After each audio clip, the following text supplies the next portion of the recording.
राज्य सरकार की युवा साथी स्कीम में अपना नाम रजिस्टर कराने के लिए रविवार सुबह से ही चोपड़ा ब्लॉक में भारी भीड़ देखी गई। सैकड़ों बेरोजगार युवा आज सुबह से ही चोपड़ा बीडीओ ऑफिस के सामने जमा होने लगे थे। भीड़ को मैनेज करने और इलाके में शांति व्यवस्था बनाए रखने के लिए चोपड़ा थाने की पुलिस मौके पर तैनात कर दी गई है। एडमिनिस्ट्रेशन के सूत्रों के मुताबिक युवा साथी स्कीम का ये खास एप्लीकेशन प्रोसेस आज 15 फरवरी से शुरू हुआ है और 26 फरवरी तक चलेगा। इस दिन चोपड़ा ग्राम पंचायत इलाके से एप्लीकेंट्स की भीड़ देखने लायक थी। ब्लॉक एडमिनिस्ट्रेशन लाइन में लगे युवाओं के सर्टिफिकेट और जरूरी डॉक्यूमेंट्स को सही तरीके से वेरीफाई करवाने का काम पूरा करने की कोशिश कर रहा है। इस दिन चोपड़ा थाने के आईसी सूरज थापा मौजूद थे। चोपड़ा ग्राम पंचायत के प्रधान जियारुल रहमान ने कहा कि राज्य सरकार की घोषणा के मुताबिक ये आवेदन प्रक्रिया आज से शुरू हो गया है। हम ये पक्का करने की कोशिश कर रहे हैं कि इलाके के बेरोजगार युवाओं को इस स्कीम का फायदा मिले।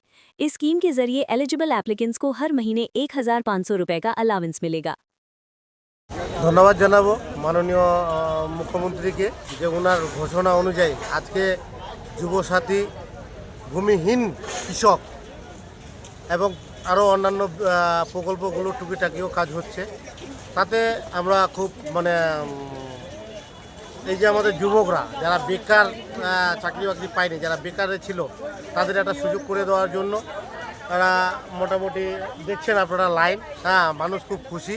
দিদির যে ঘোষণা অনুযায়ী আজকে থেকে শুরু হলো। আজকে আমার চোপড়া 3 নম্বর গ্রাম পঞ্চায়েতের আজকে হচ্ছে। প্রত্যেকটি জিপি আছে। আবার আমার নেক্সট ডেট একটা আছে 24 তারিখ। আমি সর্বস্তরের মানুষের কাছে আহ্বান করব আপনারা শান্তি শৃঙ্খলা বজায় রেখে দিদির যে উন্নয়নের যে ধারা, সেই ধারাকে আমরা অব্যাহত রাখার জন্য আমরা পাড়ায় পাড়ায় টলায় টলায় আমরা খবর দিয়েছি, যুবক যুবতীদের আমরা খবর দিয়েছি ওরা নির্বিঘ্নে শান্তিপূর্ণভাবে নিয়ে আসে ফর্ম ফিল আপ করুক। বাকি আমরা আছি তদারকিতে, দেখছি আমাদের ছেলেরাও আছে সহযোগিতা করার জন্য। খুবই ভালো। হ্যাঁ প্রধান সাহেব, একটা না সেটা তো ব্যাপারটা হচ্ছে সেটা সরকারি কি আজকে থেকে শুরু হলো সেই বিষয়টা নিয়ে আমরা অলরেডি কথা বলবো। আমাদের বিডিও সাহেব আছে, ওনার সাথেও বলবো, আমাদের বিধায়ক সাহেব আছে, আমরা বলবো। এখন যেটা আমাদের গাইডলাইন্স দিয়েছে আজকে সেইভাবে, এর জন্য তো নেক্সট ডেট আছে আরও।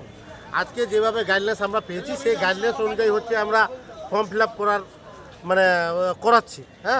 তো এরপরে আরও আমরা জানাবো যারা কৃষক বন্ধু পাচ্ছে, হয়তো ফ্যামিলিতে বাপ পাচ্ছে, ছেলে তো আর পাচ্ছে না।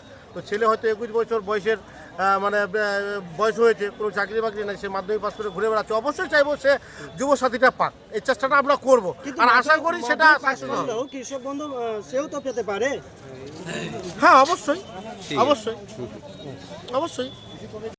আজকে এই যে আমাদের পশ্চিমবঙ্গ সরকারের যে একটা নতুন স্কিম বাংলার যুবসাথী প্রকল্প, সেটা আমাদের আজকে এখানে ফর্ম জমা নিচ্ছে চোপড়া বিডিও অফিসে। তো আমরা সেটার জন্য আজকে এখানে জমা দেওয়ার জন্য আসছি। যারা 21 থেকে 40 বছরে যারা আছে তারা সবাই এই প্রকল্পের আবেদন জমা করতে পারবে। আমরা এই সময় চোপড়া যে বিডিও অফিস রয়েছে সেখানে। আপনারা কতটা খুশি এই প্রকল্পের জন্য? না এই দেখো, আমরা তো এমনি এখন আমরা বেকার, তো এখন বেকার অবস্থায় থাকায় আমরা এখন যদি 1500 টাকা করে পাই মাসে, তাহলে আমরা অত্যন্ত খুশি এবং রাজ্য সরকারকে অনেক অসংখ্য ধন্যবাদ। আপনার নাম? আমার নাম এমডি শাহজাদ আলম, বাড়ি আমার ঝাড়গ্রাম। ধন্যবাদ।